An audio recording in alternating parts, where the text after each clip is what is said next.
बार फिर परमेश्वर की उपस्थिति में हम परमेश्वर के वचन को सीखेंगे और समझेंगे कि परमेश्वर हमारे जीवन से क्या चाहता है।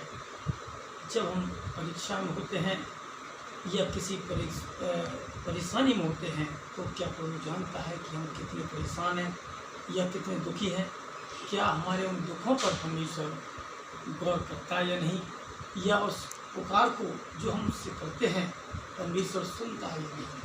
हम परमेश्वर के वचन से सीखेंगे कि परमेश्वर जब हम परेशान होते हैं, जब हम दुखी होते हैं तो परमेश्वर हमारा कितना ध्यान रखता है। क्योंकि हम सब इस महामारी से ग्रसित हैं, हर एक इंसान कहीं ना कहीं इन चीज़ों से परेशान दुखी है, और इस दुख में परमेश्वर हमारी कितनी मदद कर रहा है या हमको परमेश्वर कितनी सहायता कर रहा है कि हमें देखने की ज़रूरत है। हमें निरंतर प्रार्थना की ज़रूरत है कि परमेश्वर इन परेशानी से, इन दुखों से हमको और आप सबको परमेश्वर छुटकारा दिलाएगा। दानियल उसका 6 अध्याय उसकी 20वीं आयत में लिखा हुआ है, जब दानियल के ऊपर ये परेशानी आई या टेम्पटेशन दानियल के ऊपर आया और राजा ने उससे कहा कि जिसकी तू नित्य प्रार्थना करता है क्या वो परमेश्वर तुझे बचा पाया है? जिसकी हम डेली रोजाना प्रार्थना करते हैं, कितना परमेश्वर जिम्मेदार है या हम कितने जिम्मेदार हैं अपनी प्रार्थना में? क्या हम वो जो हमने परमेश्वर से कमिटमेंट किया है कि परमेश्वर हम तेरे लिए नित्य प्रार्थना करेंगे, हम रोज़ाना स्तुति के गाने गाएंगे, क्या हम वो कर पाते हैं? नहीं, क्योंकि परमेश्वर आज कल हमेशा एक सा परमेश्वर है और हमेशा हमारी पुकार को सुनता है। जब आप दानियल 6 अध्याय उसकी 20वीं और उसकी आगे की आयत को जब पढ़ेंगे उसमें साफ लिखा हुआ है और दानियल बचाया गया। क्योंकि परमेश्वर जिस तरीके से वो सुखी था या अपने जीवन में जिस तरीके से वो प्रार्थना करता था, उस समय भी उसने प्रार्थना की, क्योंकि प्रार्थना का कहीं भी ये सबसे बड़ा हथियार है परमेश्वर की प्रार्थना करना, परमेश्वर से मांगना। परमेश्वर जब हम मांगते हैं, जब हम प्रार्थना करते हैं तो परमेश्वर हमको छुटकारा दिलाता है। भजन 91 उसकी 14वीं आयत में लिखा हुआ है कि उसने मुझसे स्नेह किया है, उसने परमेश्वर से मोहब्बत की, उसके वचन से मोहब्बत की, इसीलिए परमेश्वर ने हमको इन महामारी से, इन दुखों से परमेश्वर हमको बचाएगा। भजन 91 में उसकी 30वीं आयत में लिखा हुआ है, कोई बहेलिया अपने जाल में तुझे फंसा नहीं पाएगा, कोई रोग तेरे डेरे के निकट नहीं आएंगे।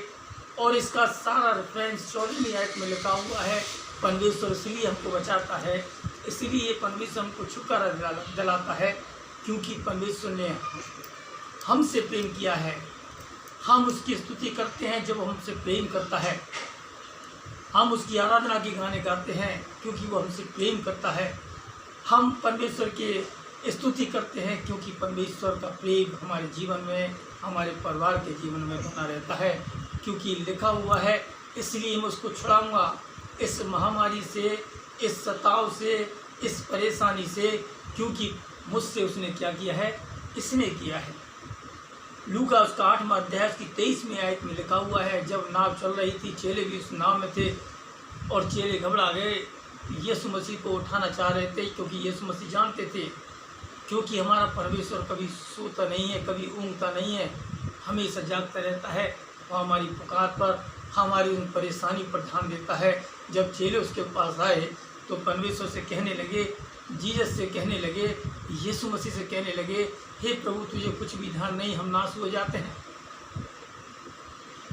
परमेश्वर हमें नाश करने के लिए नहीं बुलाया, परमेश्वर ने हमको अनुग्रह, दया और आशीष देने के लिए बुलाया है। और परमेश्वर ने उसी समय आंधी और तूफान को शांत किया और उनको डांटा और शांत। क्योंकि जब हम मांगते हैं, जब हम गिड़गिड़ा कर प्रार्थना करते हैं, जब हम परेशानी में प्रार्थना करते हैं, हम इन दुखों में अगर प्रार्थना करते हैं तो परमेश्वर हमारी और आपकी सहायता करता है।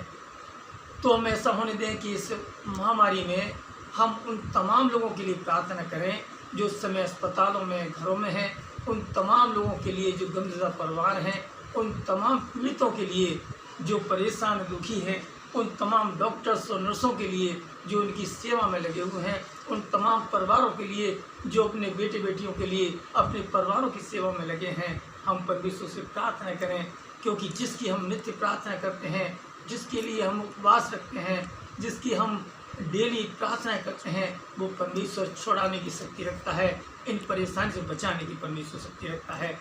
कि परमेश्वर हमको और आपको ऐसी आशीष दे, ऐसा मन दे कि हम निरंतर परमेश्वर की प्रार्थना करें, ताकि परमेश्वर इन महामारी से, इन परेशानी से मुझको और आपको छुड़ाए। परमेश्वर आपको बहुत बहुत आशीष दे। आमीन।